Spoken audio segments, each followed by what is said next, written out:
Here we have Skipper James on the oars, and I wanted to shoot a little video here just to share with you something about what kind of data we operate with here on board. Now, if you have a look out, it looks like it's quite benign, but that's actually very deceiving, because underneath right now we have a massive current that is trying to push us north, something we've been fighting for a couple of days.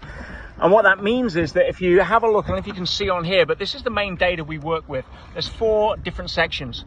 The bottom one, this is our speed. Now, the speed doesn't really mean a lot because you can be going quite fast in the wrong direction. The main one is above there, which is course over ground. That's the bearing that we're actually traveling over the ground with, which right now says bouncing between 237, 252. And this is where we want to be heading at 261. And this is the distance to our next checkpoint, which is 50 nautical miles.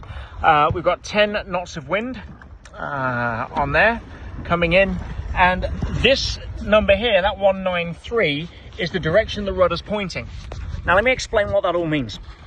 It means that right now we have a rudder that is pointing a hard left turn, a port side turn. We've got a current that's pushing us trying to get us at 300 degrees, and we're trying to battle by keeping our direction of travel at about 260. What does that mean? That means that the boat is fighting the rudder, which is fighting the current, which is fighting the oars. All right, we've got to actually pull really, really hard on a left turn in order to go in the direction we want. The boat right now is pointing kind of this way, but traveling this way. And that's just the way it is, and it makes it super, super difficult. It means you've got to pull harder. I've actually got a little bit of nerve impingement on my middle finger here, which means that I'm kind of rowing like that. So yeah, you can take that to mean whatever you want, because it's so hard to grip.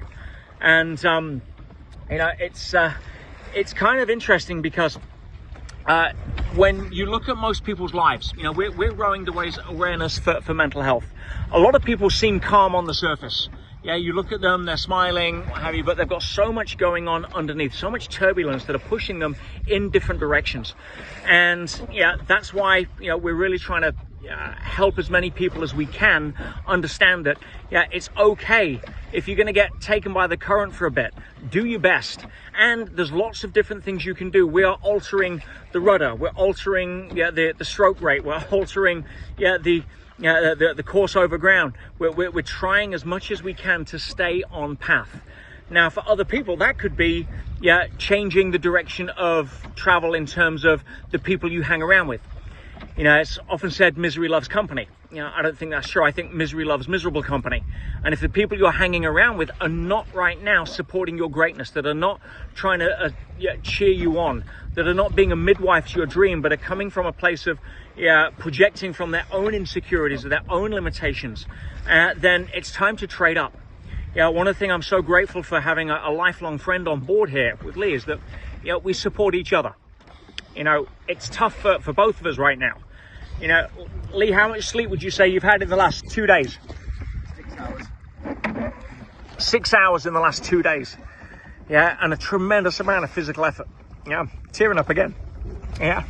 And one thing we've got is each other. Comes out on deck. How you doing? You taking care of yourself? Can I make you some food? We're stepping in for each other, and it makes such a difference. If you haven't got people in your life that you can rely on, support it. Trade up. Get a different peer group. It's not worth the short-term connection of being able to hang around with people that no longer serve your greatness just because they've got their own stuff to deal with. That doesn't mean say be discompassionate. It just means don't drown yourself trying to rescue others.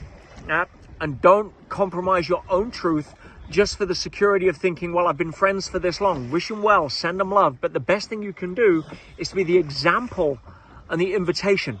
And look at what they do with the invitation. We've got this probably for the next 36 hours. We're going to tough it out. There's a lot of people in the fleet right now that have had to go on to para anchor. That stands for parachute anchor. It's where you throw a parachute off the end of the boat to drag 50 tons of water underneath that slows you down because you're going in the wrong direction. Now, one of the challenges here is this. If Lee was to drop the oars for 5 seconds right now, we're currently maintaining 225, 220, 250, right? If I was to ask Lee to drop the oars for 5 seconds, right? Have a look at that, 260, right? 265, 270, right? It's immediately trying to push us north. And the challenge that is that if you were to stop to take a pee break on the oars, you could immediately undo 5 miles of hard work. That's how hard we've been working here. All right, you stop to make an adjustment and you immediately lose ground. The ocean is very unforgiving. But remember, control the controllables. What can you control? You can't control other people. You can't control the current. You can't control the weather. But you can control how you adapt to what you do to it and how you support each other through it. So that's my little message for you guys today. So thank you for supporting us. Again, if you know anyone that would benefit from this message, please tag them, please share. If you want to support us in our cause, go to teamcheerfulness.com. Make a small donation. We're trying everything we can to help other people who on the surface look quite calm, but underneath are struggling. Love you guys. Speak to you tomorrow.